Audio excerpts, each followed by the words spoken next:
once I broke the loop of choosing experiences that validated that I wasn't good enough or that I was too different to be accepted, was when I no longer questioned who I was and I simply became.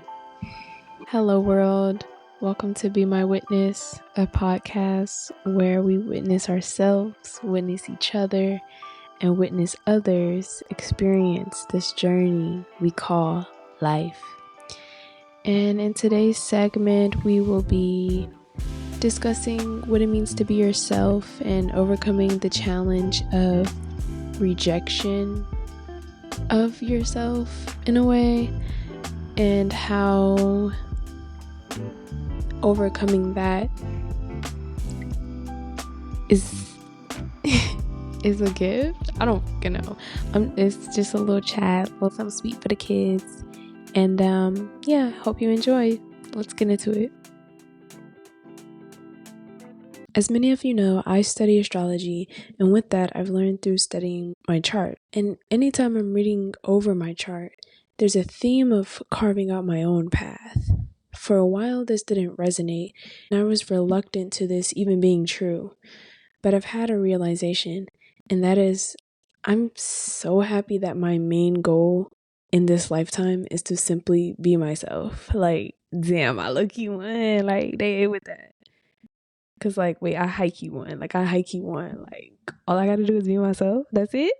For real? With me in the past, never believing that could be true was because I didn't really know who I was. But I'm still discovering that. So I was just ahead of myself. But when I came to the realization that, wait, my life's purpose or my journey is to just be myself. Wait, okay, I could do that. I could do that. And as a creative that is actively trying to get themselves out there, I encounter social platforms encouraging me and advising me on ways to grow and expand my audience. And those platforms are very numbers focused because numbers equals people and people buy stuff. That's their whole thing. They want you to be able to get people to buy stuff on their platform. Yeah, I'm not stupid. I'm not stupid. And it's not necessarily bad to have an audience. It's not necessarily bad to be someone that can get a message, especially a message like mine that's rooted in truth, light, and honesty. It's not bad to have a lot of people listening and tuning in, but there's a voice in the back of my head that says the people that are meant to find me will engage with my expression, and I don't need to be anything but myself, because people outside of even just the social platforms will advise you to do otherwise. And they say with confidence that what you're doing won't work, or that you should do it like this because this is how this person does it, and they're getting all these views and likes, and they're famous, they make so much money.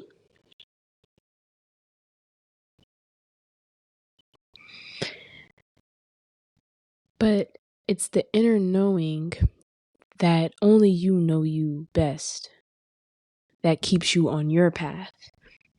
Because these creators with millions of views and money are doing what they're meant to do.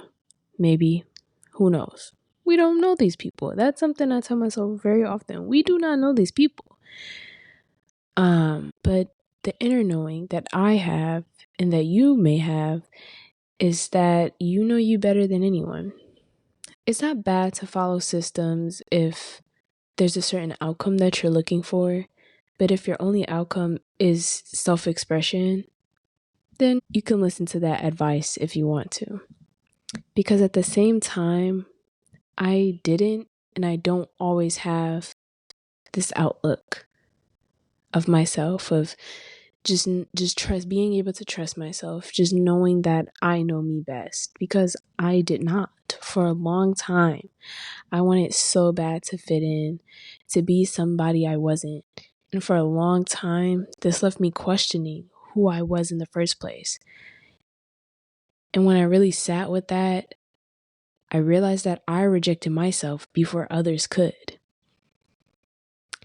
And in a strange way, or in an ironic way, maybe it's not ironic, but in a when you change your perspective kind of way, I find peace in the experience.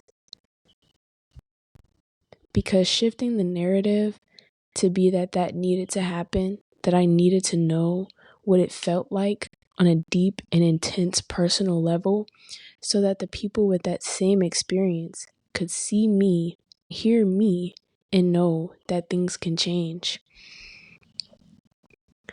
Once I broke the loop of choosing experiences that validated that I wasn't good enough or that I was too different to be accepted, was when I no longer questioned who I was and I simply became. Since freeing myself from the approval of others, I flowed into places with genuine love, and I've experienced myself in new ways. Now I don't have to curate and think about who I am and how I come across. I just am. I just be there. Like, I just be there and I be me, and everybody be like, oh, okay, you're so cool.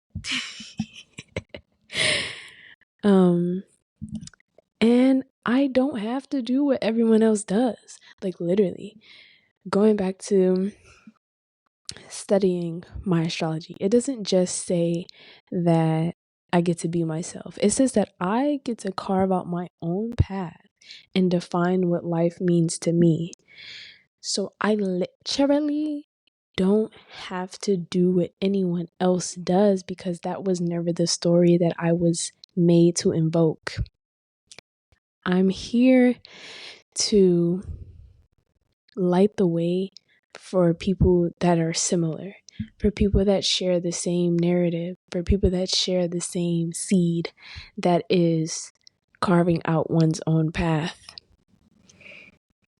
We were written to wander off the path most traveled and find ourselves off course, making friends with the other misfits doing the same thing. Being exactly who I am was written in the stars.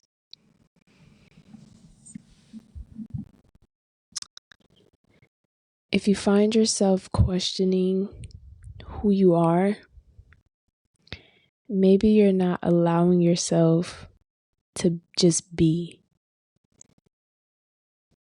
Because on this journey to accepting that it's okay to be exactly who I am in whatever moment, I rarely find myself questioning who I am. Now, do I contemplate actions and decisions? Sure. But I don't have those "who am I?" questions in the back of my mind. And when I reflect on the version of myself that did, it's like deep down I knew that whoever I was in that moment and whatever I was doing in that moment wasn't aligned with the person that I'm meant to be. I think these moments are there to really teach us that there is a flip side to it all. And what's so crazy is, like, this just came into my mind of be yourself because everyone else is taken. And it's very corny. Like, that's that's really corny. But it's low-key true, because there's really nobody else to be except for who you are. And being yourself, it just isn't this it's not a concept that's above you. It's everything that just comes natural. It's what you're naturally drawn to, and there's nothing wrong with how you choose to express your enjoyment of this life. There is no right answer to expression. It simply just is. Like, it's not that life doesn't bring its challenges, or being you can hurt other people, in the sense that in the sense that we all make mistakes and we have to take accountability. But it's just that at the end of it all, even when you do make those mistakes, it's not a personal attack to your identity necessarily, because you're living authentically. So you're able to just accept that you made a mistake and own it and move forward and not try to fight or defend your character, because we all make mistakes.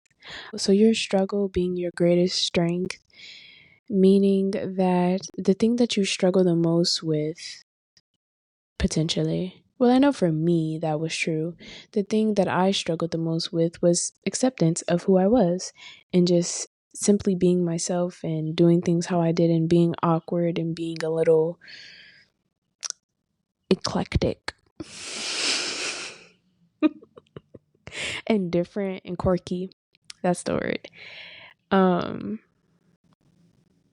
It was a struggle. Like, it was a struggle growing up that way. And it turns out that's my greatest strength, because it's all I have to do. Like, that's so cool. Like, a lot of people gotta like save the world and shit. All I gotta do is be me. Hey.